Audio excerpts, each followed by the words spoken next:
in a university setting, we can't say something is true just because we hope it's true, we want it to be true, because our parents told us it was true, because a high school teacher told us it was true.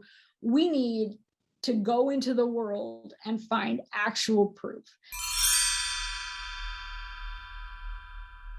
An outline will help you see what steps you need to take to prove that your argument is true, and it will help you know what research you might need to do and what research you already have, how you might connect your ideas. So this person's outline is about how confusing ebook readers are compared to print books. And if you look at the way it's structured, so paragraph 1 or section 1 is this person's introduction. If your introduction is a paragraph, that's okay, right? Don't be too worried about putting lots of extra information in your introduction. 1 paragraph is fine for a short paper. But then you can see that section 2, each of these A, B, and C bits are going to be a paragraph on their own. So already, right, our 5-paragraph essay has turned into a 4-paragraph essay, and we're only in section 1 of our paper. So if you lay out your paper like this, right, this person will know that they're going to talk about electronic downloads, they're going to talk about storage, then they're going to talk about booksellers and all of these kinds of things.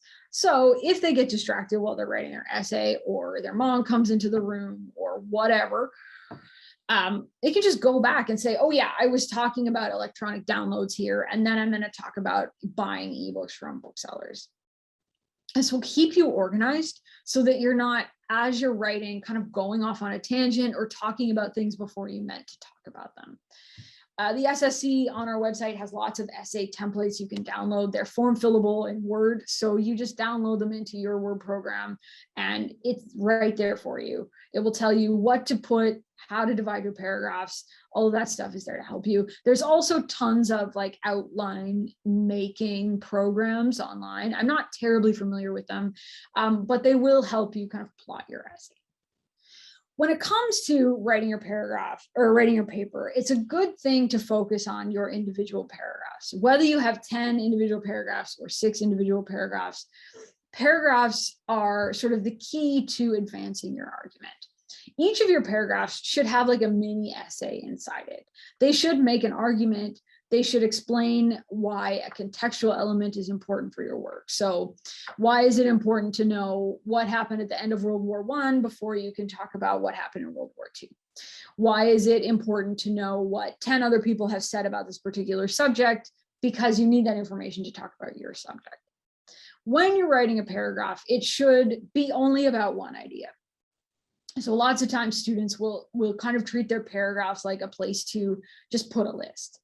I'm going to talk about peas, carrots, and corn. And then they shove peas, carrots, and corn into one paragraph. Their paragraph ends up really, really long, and they struggle to make sense of what their argument is. Paragraphs should be unified. That means if you're going to talk about peas, carrots, and corn, you should have a paragraph that only talks about peas, a paragraph that only talks about corn, and a paragraph that only talks about carrots. They also need to be coherent, which means that yes, your reader needs to be able to understand it, but your reader also needs to know any information that they need at the very beginning. So if you're writing a paragraph about peas, your reader needs to know what kind of peas you're talking about. Are you talking about fresh peas, dried peas, canned peas, whatever? You need to give them that information at the beginning rather than at the end. And your paragraph needs to be well developed with things like evidence and explanations. And this sometimes is where students get tripped up because they don't know what evidence and explanation means, but we're going to talk it through. So the first thing you want to do is start with a topic sentence. I'm certain the phrase topic sentence is familiar to you. A topic sentence, if your paragraph is like a little mini essay that proves one thing that you need to know to prove that your thesis is correct, your topic sentence is like a little thesis statement. So let's say you're writing about German cheesemakers. 19th century German cheesemakers face extreme hardship, not because of a lack of milk supply, but because of industrialization. If you think about your topic sentence as a thesis statement, I know that your entire paragraph is just going to talk about industrialization, but it should only talk about industrialization. If you think that another reason why 19th century German cheesemakers suffered was because of a lack of labor, cool, but put that in a different paragraph. Don't put it into this one. So your paragraph will be coherent or unified in the sense that it's talking only about one subject. If you think of something as you're writing, don't just put it in your paragraph, write it on your outline and come back to it later.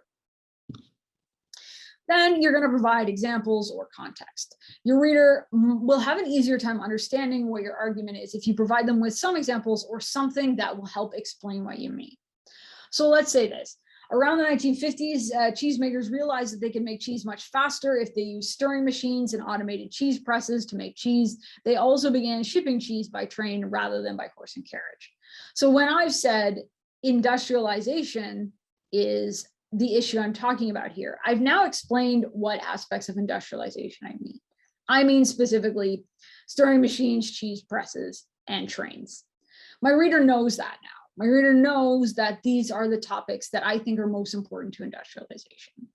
And then you need your evidence. And depending on what discipline you're in, if you're in English, your evidence is going to come from the novels that you're reading. If you are in history, your evidence is going to come from historical things.